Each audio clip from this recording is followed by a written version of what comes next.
Hey girl, hey, welcome back to my channel. It's your girl Misha. Thank you guys for joining me yet again for another review. We are back with a brand new review for Married at First Sight, Season 16, Episode 8.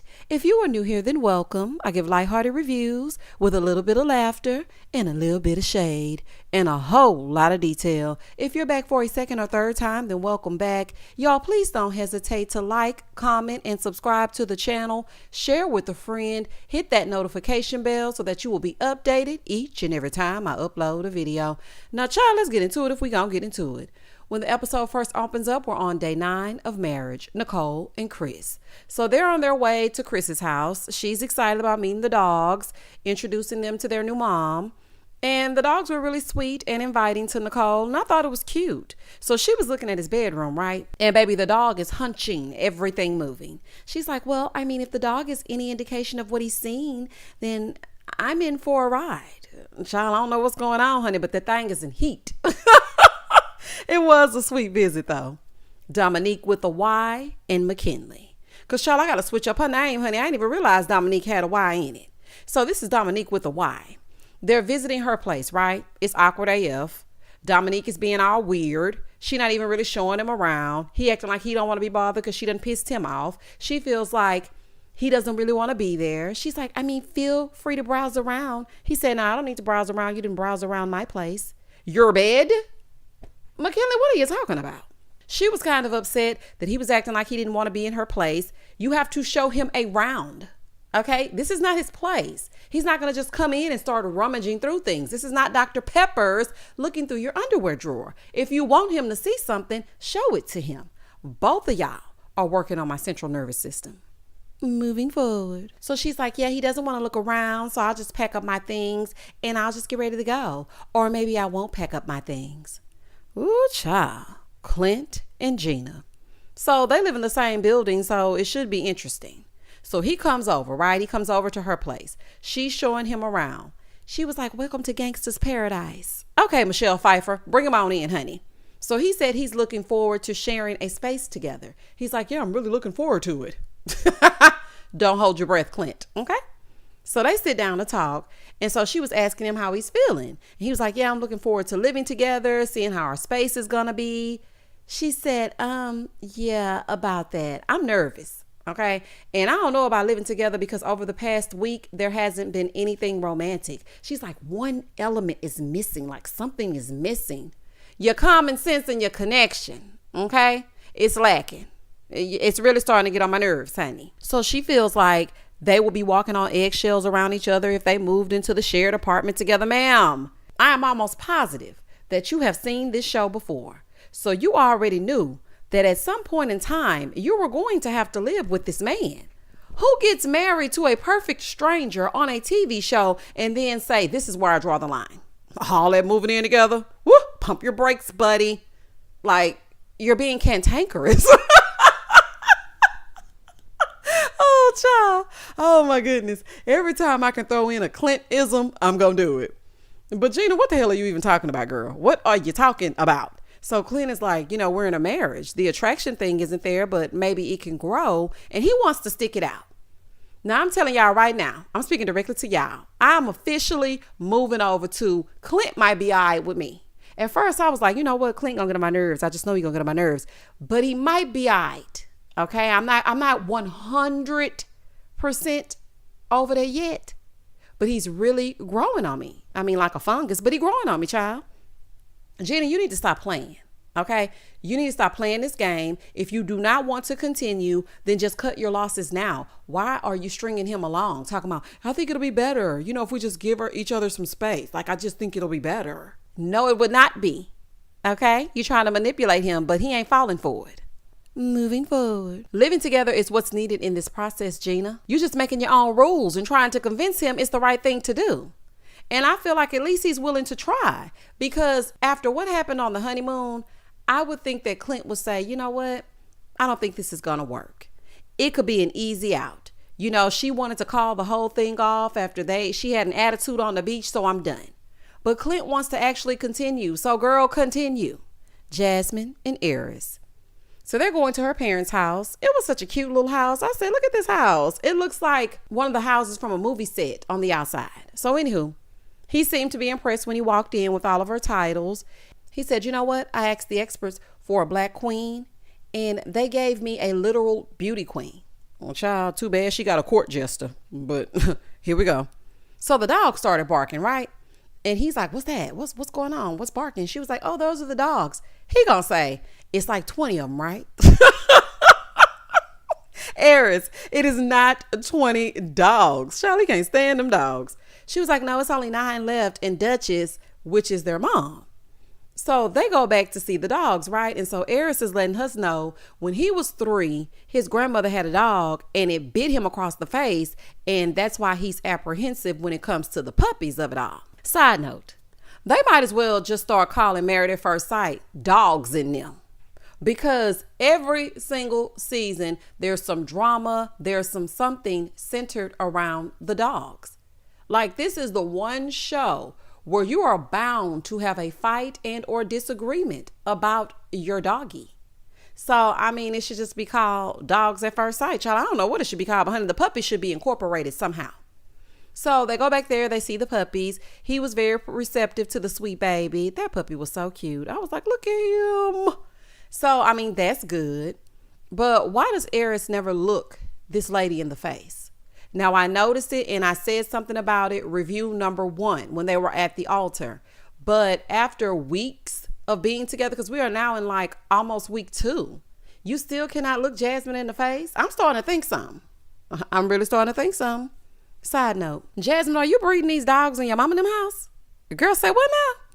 So she's like, just knowing that he's liking the dogs makes me more attracted to him. Easy there, Jasmine. Okay, easy. He already think he's Michael B. Jordan. We do not want him to think that you are ready to jump his bones because he is looking at this dog child. He already think you can't get enough. Please. Shaquille and Kirsten. So her place was very minimal. No clutter, nothing on the walls, not nothing. She said their places are very different. His place, there's a sewing machine because y'all know he sews the bow ties and whatnot. There's a sewing machine. There's pictures everywhere of his family. There's plants. There's sign of life. Okay, that's what it was giving me. Their sign of life. So Shaquille comes in, and in the confessional, he's like, girl, this don't even look lived in. Like, whose house is this? It looks like she just moved here yesterday. Well, I mean, to me, it's giving boring, just like Kirsten. But that's neither here nor there. That's just a side note. It's giving boring, honey. Kirsten don't bit more live than the man in the moon, honey, and she ain't fooling me. Okay? So she's like, yeah, I mean, this is my bedroom. He said, it's weird. Shaq, you need to hush, okay? Tell us how you really feel. Not it's weird. Shaquille, that is rude. I was like, boy, not it's weird. Oh my goodness. He said he was really looking forward to learning more about her from her place. He was like, yeah, I mean, I'm looking around and I was just thinking like, is this the model home? This ain't the model home, honey, because even the model is more zhuzhed up than this. They have dressers and mirrors and rugs and pillows and I don't know what this is, child. I don't know what it is. So he's like, well, where do you put your phone? Like, because you don't have any nightstands. Where do you put your phone at night? She said, I keep it in the bed with me. Kirsten, that's not a good idea. Do you know that your phone can catch on fire if you're charging it in your bed? You need a nightstand, or this Airbnb need a nightstand. I don't know who place this is, but somebody need a nightstand, child. Because that's not good to have your phone in the bed with you. Y'all better read up. So then they go into the closet. Honey, that's what an apartment is. It's in the closet. Judging from that closet, I know that that's not her place. Now, y'all just hear me out. A place that minimalistic and that clean and pristine and put together will most likely have a very clean, well-organized closet. Probably color-coded. Kirsten, some in the buttermilk ain't clean. Some in the buttermilk ain't clean. Dominique and McKinley. So they're driving back to the shared apartment.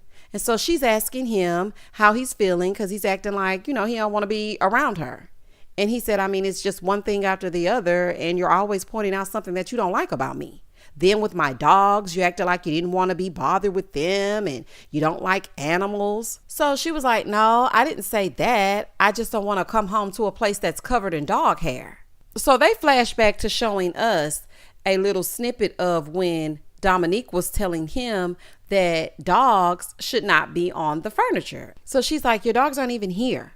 He said, So, I mean, I don't care about my dogs because they're not here. Okay. She said, if you cared, they would have been here. It's been 5 months. Now, I'm sorry. This is where I have to agree with her. I'm with Dominique on this. I'm with Dominique with the Y, because they didn't even air the footage about your dogs. Are you even talking about your dogs? If they were all that important, you would have quickly found a home for all of you.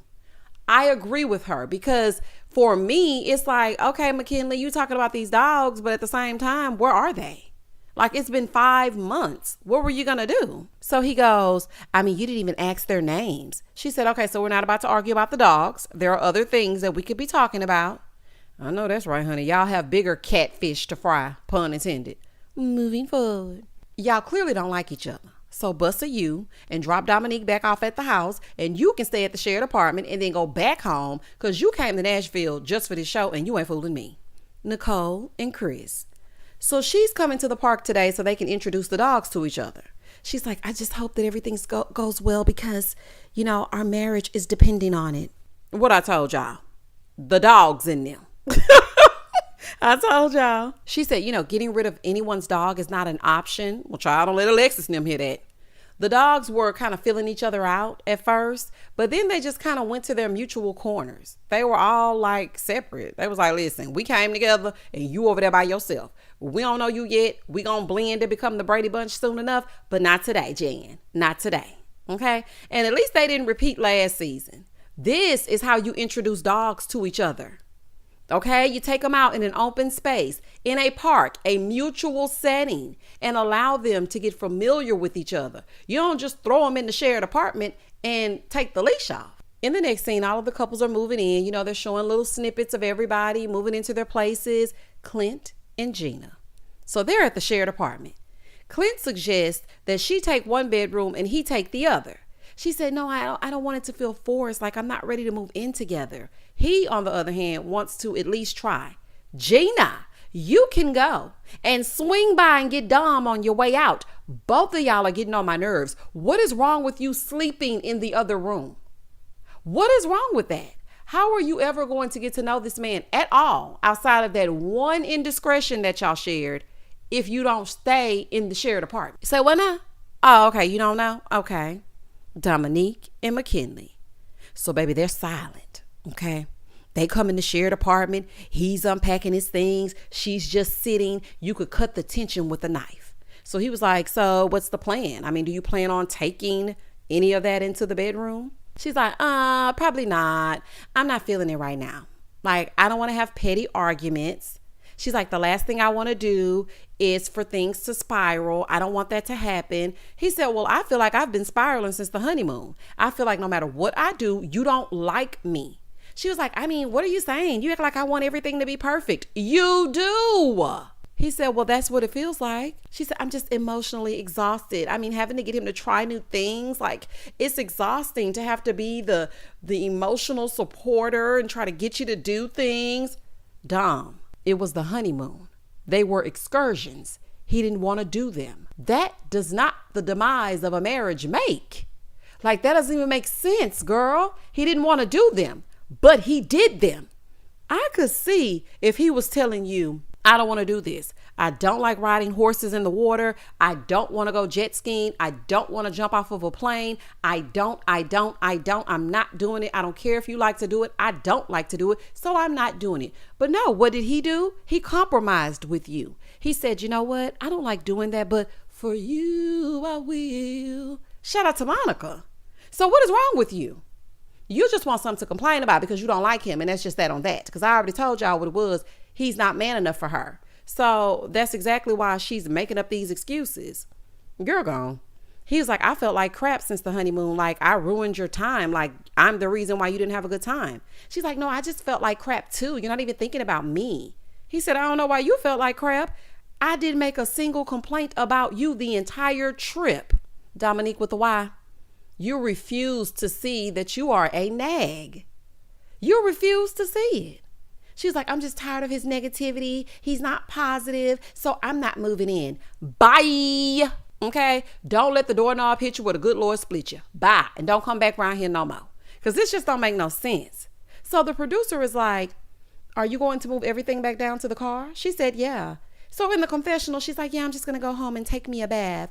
Well, honey, make sure it's a detox bath to rid you of your absurdity, because this don't make no sense, honey. You have packed up your unmitigated gall and your audacity in that luggage, because what you're doing right now doesn't make any sense whatsoever. Nothing has been done to you to warrant you not wanting to move into this space. Nothing. Moving forward. You have complained about everything about the man, the dogs, the place. I agree with that. Okay. I agree with the dogs not being on the bed. I agree that he should have gotten a place if he knew he was going to come here to get married to someone, at least get something. But then people could argue he wanted to wait until he actually got with someone. But this is an experiment. And the way that the numbers have been looking for the past few seasons, you should have gotten you somewhere to stay. So if I were your wife, I would be thinking that he didn't get a place because maybe he's not serious about being here. He's just coming to marry me. But what if it doesn't work out? Like, there's a lot of things that you can think. So I'm going to have to give her that. But he tried his best on the honeymoon. He tried his best to step out of his comfort zone, and you nitpicked the entire time. Even after he apologized to you, you still nitpicked. So girl, call your mama to come get you, child. Day 10 of marriage. So Pastor Cal is making home visits. Oh, Lord. Woo, honey, get ready to take your glasses off. Jasmine and Aerys. So he asked what they thought after seeing each other. It's quiet. He ain't saying nothing. So then Jasmine pipes up and she's like, I was relieved. When I saw him, I was like, okay, he's fine. Pastor Cal said, he all right. Say it again for the people in the back, Calvin. Honey, he all right. So then he was like, oh, pastors be hating too? Oh, okay, I learned something today. So then he asked about the honeymoon and he said, well, she's very attracted to me, but I'm just not there yet. So Pastor Cal said, are you physically attracted to her? He said, yeah, she's physically attractive, but you know, people have types. And whose type are you besides that cousin? Huh? Okay. Because let me just preface by saying this. You have your type. Yes, people have their types. I have no problem with Aerys wanting his type. What I have an issue with is I hate how he's making it seem like Jasmine is just head over heels for him and he could basically take it or leave it. That's what I don't like. It's not coming across well. So yes, he could voice his opinion like, yeah, I like a girl with a rounder butt or a smaller waist or whatever it is he want to say or whatever. It's giving shallow, but whatever he likes is what he likes. It's the way in which it comes across and I don't like it. So he asked Jasmine, he said, do you want him to be attracted to you? She said, yeah, I would love for him to come in and want to rip my clothes off. I mean, yeah. He's like, see, that's what I'm afraid of because, you know, I know she wants that. And in Jamaica, I would have been like, because I'm an overly sexual type of person, I would have been making R&B movies in that thing. And child, you ain't starring in no flicks. Anywho, so Pastor Cal asked about the physical touch. And he said, yeah, you know, we do skin to skin. We touch each other. Like if we at a restaurant, we sit on the same side. We touch hands. I mean, it doesn't feel forced. And I'm just thinking maybe I'm just in my head. So Pastor Cal said, yes, you're overthinking this entire thing. So he asked Jasmine. He said, what do you like about Aerys? So she started speaking her speech, child. So then he asked him. I would have liked him to go first, because Jasmine gonna lay it on thick. And I really want to hear his answer unprompted. Because it seems like every time there's a setting for a question to be answered, Jasmine goes first. Like when they were at the table and they were rating their relationship, which made absolutely no sense. Jasmine went first and then he went. I want him to go first. I want to hear what comes off the top of your dome immediately upon someone asking you a question. Aerys, how do you feel about Jasmine? Well, she's this, and this. I want to just hear it from you. Moving forward. So Pastor Cal is like, see, you do value her, but I know you want to be seen for more than him valuing you. Pastor Cal feels like they can be something great, but they just have to work at it. And it's going to come the more that they physically touch each other. I hate to break it to you, Pastor Cal, but for men, and you should know this, if they aren't physically attracted to you, it's hard to turn that around. We saw it last season with Mitch and Kristen with the Y. It normally doesn't turn around. Like touching is cool, but if he didn't want to get it popping in Jamaica, it ain't gonna happen. Clint and Gina. So Pastor Cal visits them next, And Gina's saying that, yeah, I mean, I like Clint's beard. I like his hair. I always try to find something like positive as far as the attraction. She's trying to make herself look good. She's like, but the slender comment, it kind of struck a chord with me. Gina, make sure you tell Pastor Cal what you said first. Okay, don't just put it all on him. You said something as well. You started it. So Pastor Cal said to Clint, you can't look at me and tell me that you don't find her attractive. He said, no, I didn't say that. I mean, I've learned my lesson. It's no longer in my vernacular. I'm not saying it anymore. But there were disparaging comments about me too. I know that's right, Clint. Let them know. Because I think they seem to feel like you're just saying things negative about Gina and she's just taking it. Child, please. So Clint goes, she called me ginger and she was saying things like that and I didn't like that. She goes, oh, well, I didn't think it was offensive because it's so widely used in the hair community. But weight is an accusation, not a fact. Ma'am, do you realize when you looked at Clint, you broke him down by saying, I'm not really attracted to gingerly features. Do you know how many times he's probably heard that? So just because you hear it in the hair community, it's not offensive? Girl, grow up. So he said, well, when I said athletic, I meant like an athlete. All right, now, Clint, I got to call you out. Come on now. You are not dating in the WNBA. I feel like Clint is trying to clean it up. And I get it. You're trying to clean it up. But you meant athletic build. You meant a smaller woman. So please stop trying to say, I meant like an athlete. Okay. So she goes, well, how do you know I'm not an athlete? Girl, because you're not. She said, I work out 6 times a week. I don't care if you are Stretch Armstrong. An athlete, you are not. So Pastor Cal goes, this right here is ridiculous. Y'all talking about what you don't like about each other? That is ridiculous. He said, and also I heard you didn't want to move in. So Gina started speaking her speech. Pastor Cal said, yeah, no, that's not going to work. The only time I encourage couples to not move in together is when there's extreme hostility. He said, that's not going to work for me. He said, is this the day you divorce or will you move forward? Because let's be real, if you live separately, it's a step towards your demise. I know that's right. And she knows that. Gina is a manipulator and a gaslighter. And she ain't fooling me. She knows exactly what it means to live apart. She doesn't want Clint to get too comfortable because she's not picking you on decision day. Moving forward. Pastor Cal, it's just not going to work. They started off all wrong. Gina still hasn't apologized or accepted full responsibility for what she said to Clint. She's allowing him to take all the brunt of everything. He apologized to her, but at the same time, I don't think she's fully over it. She's still harboring resentment because of what he said, and she cannot get past that. Pastor Cal, you saying that the demise of their marriage will happen if they live separately? Now this you're on point with.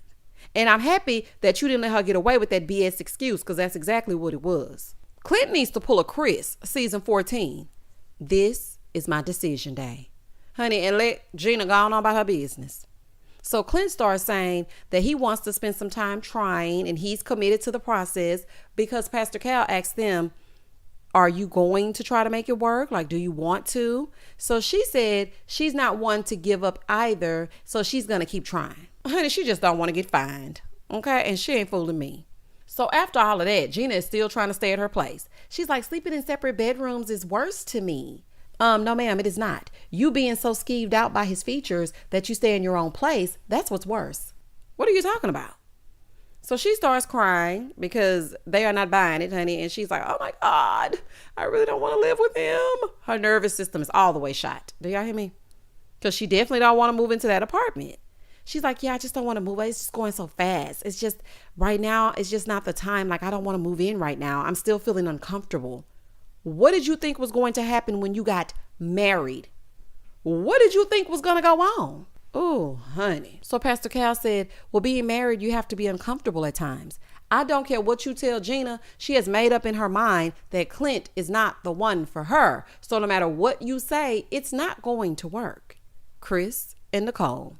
So they get home to the shared apartment and he brings up their leases being up because their leases are up at the exact same time. They have to give 60-day notice. So he wants to know what they should do. So she's just sitting there. She's not saying much. So he's like, yeah, I just feel like we need to keep our places since, we've both never lived with anyone. I mean, we're in a great place right now, so we'll just have sleepovers, you know? No, I don't know. When he said that, Nicole said, oh. She was not expecting that. What is with these people wanting to go in reverse? Why did y'all sign up for this show? And Chris, I know you don't want to have no sleepovers when you were complaining about that woman that wanted nothing to do with you. Nicole, on the other hand, she isn't okay with living separately because they're married. Chris is kind of selfish. Have y'all noticed it? Chris is kind of selfish. I'm still upset that her dog isn't there. I get not separating his dogs, but first it's that. Then it's let's renew for a little while longer, then move in together. Like something is just off about Chris, I'm starting to see. And I agree with Nicole. Why are we dating if we're already married and we've already lived together in this shared apartment? Why would we go back to living separately? Chris just want to be the little spoon with them dogs, and he ain't fooling me. Chris, you wanted a woman that cared for you and your dogs, and you have that. Okay, you have it now. You want her to renew her lease because y'all are off to a great start? That doesn't even make sense. What is wrong with this cast of characters? Shaquille and Kirsten. So they're color coordinated and whatnot, so it doesn't mean anything. But Pastor Cal stops by, and so he's sitting there, and he's like, how does it feel to be married? She said, I mean, it just feels natural. I mean, you know, he overly communicates. It just comes naturally. So she started telling Pastor Cal about Shaquille joking and how it annoyed her on the honeymoon, but she told him there's a time and a place for it. So Pastor Cal said, well, my wife thinks my jokes are corny, but she just brushes them off. Like, just brush it off your shoulders. She said, no, I don't mind joking, but I also want the emotional connection. So Pastor Cal asked if there was any chemistry. She said, not really. The look that Shaquille gave her, like, what? So he goes, I mean, I feel like there's something there. There's nothing there. Shaquille, nothing. Zip, zilch, nada, nothing. So she said, I feel like I need to tell him more like what I want. Like, I feel like girl, you are not attracted to this man. You are not. You are not. You're just not that into him. So Pastor Cal is telling her to tell him what she needs. She's like, yeah, it's just hard for me to open up. So he said he feels like he's been more open than she has. Yes, you have. That's because you like her.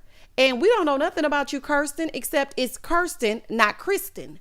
That's all we know. And put some respect on your name. And we got that from the reception. We don't know anything about you. I don't even know what you do. Now, I know they probably put it down on the screenshot, but I've never noticed it. So Pastor Cal said, well, there's definitely a power couple in you two. You have the means to be a great power couple. Power couple? She has to actually like him first. They went on a whole honeymoon and she still has not kissed him. How are you not willing to kiss your own husband? Baby, it's a wrap. And Shaquille knows it's a wrap. I'm not buying this. It's hard for me to open up and it's hard for me to tell people how I feel business. I'm not buying that. I'm not buying it at all. Being a power couple requires more than just looking good together. Like, anybody can dress up and stand next to each other. That does not make a power couple. Moving forward. Pastor Cal love to force some love, don't he? Where is Aerys' cousin? Cousin, Kirsten is giving pageant answers. Get in here. Chris and Nicole. So Nicole is holding that hand. Y'all remember when Chris said that he doesn't like how much Nicole holds hands? And when Pastor Cal walked into the apartment, I looked over and there was Nicole holding that hand. Little does she know he wants her to release him. Girl, release him. I'm just playing with you, Nicole. I like old Nicole, honey. She ain't done nothing to me yet.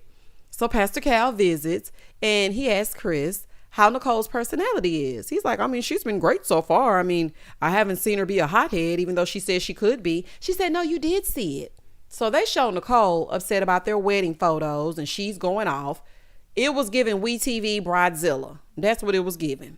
Pastor Cal said, well, do you fear she will go off on you? He said, no, not at the moment.